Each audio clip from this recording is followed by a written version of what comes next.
When heavy external liquidity is able to rapidly flood into a decentralized network, it rarely represents organic growth. It is usually a predatory capital extraction event. Standard yield protocols suffer from a specific structural vulnerability, the unchecked linear scaling of yield emissions. They reward every unit of deposited liquidity with the same rate of return. External actors capitalize on this by utilizing large capital reserves to purchase massive volumes of a network's token directly on the open market. They then inject this purchased volume into low-activity wallets, accounts that have done little to no actual work on the network, to artificially farm the protocol. Because the protocol awards yield at a one-to-one linear rate, regardless of the token's origin, this massive injection rapidly depletes the network's central yield reserves. The most common mitigation for this is to enforce rigid algorithmic hard caps on total allowable liquidity, but freezing deposits actively cripples legitimate market expansion. A protocol relying on a purely linear yield model guarantees its own exposure to capital extraction. Protecting the reserves requires a non-linear defense mechanism. The Parallax Protocol secures its ecosystem using an algorithmic defense known as the Exponential Decay Safeguard. Instead of treating all tokens equally, Parallax benchmarks a user's maximum capital efficiency directly against their natively mined token balance. The mechanism acts as a piecewise algorithmic solution. It splits the yield curve into two distinct domains: an organic domain for natively mined tokens, and an external domain for tokens acquired on the open market. By introducing mathematical friction rather than rigid hard caps, the protocol preserves open and active liquidity markets. Decoupling organic network participation from external capital injection neutralizes predatory exploits without closing the door to new capital inflows.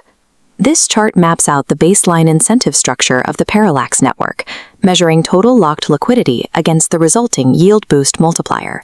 The protocol defines the absolute boundary of its primary linear domain based on the user's past network activity. Within this specific boundary, the yield boost scales in a direct linear fashion, but only up to this exact threshold. Take the parameters of a standard user who has organically mined exactly 100 PAX tokens through active network participation. If that user locks their full natively mined balance of 100 PAX, they achieve the maximum allowed linear boost. The linear domain explicitly rewards organic network participation with optimal capital efficiency. The protocol does permit open market acquisition. Users are entirely free to lock more liquidity than they originally mined themselves. If our case study user goes to the open market and acquires an additional 10 PAX, their total available capital increases. When the user locks this new combined total of 110 PAX, the protocol updates its status. The user successfully achieves a temporary 110% yield boost. However, the precise moment the locked liquidity exceeds that 100% native threshold, it hits an algorithmic trigger. Crossing this boundary immediately terminates the linear domain. The protocol initiates the secondary piecewise function, applying an exponential decay curve to the resulting boost. This subtle downward curvature represents the initial onset of algorithmic friction applied against the unmined external capital. The protocol safely absorbs minor liquidity injections while mathematically flagging their non-organic origin. To test this safeguard against a wealthy external actor, we must scale the parameters to an extreme capital injection event. An attacker injects 10,000 tokens into a low-activity account. A vulnerable linear model's emissions would skyrocket, draining reserves instantly. Instead, Parallax aggressively throttles the trajectory into a strict horizontal asymptote. The gap between linear extraction and the flattened curve represents engineered mathematical friction. The decay curve severely degrades the capital efficiency of the injected 10,000 tokens, yielding almost no additional return for the extra capital spent.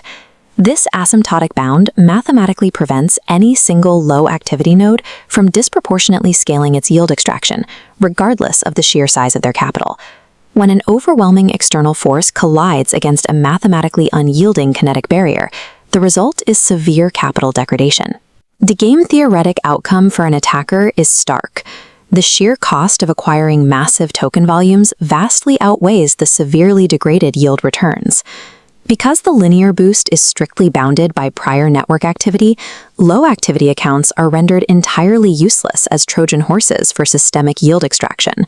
This forces wealthy actors into a binary choice: abandon the exploit, or actively participate in organic protocol mining to raise their own 100% baseline threshold. This establishes a self-correcting economic loop, aligning external capital incentives directly with network health. Parallax transforms an active economic threat into either a benign capital influx or a binding incentive for true protocol participation. The macro objective of the Parallax Protocol operates by strictly tying maximum yield efficiency to verifiable organic network participation. The Exponential Decay Safeguard successfully protects the central yield reserve without closing the protocol to open market liquidity. It is an elegant, piecewise algorithmic solution that operates seamlessly, avoiding the primitive and growth-stifling nature of traditional binary hard caps. By engineering algorithmic friction directly into the yield curve, Parallax renders reserve-draining exploits mathematically obsolete, ensuring long-term emission integrity.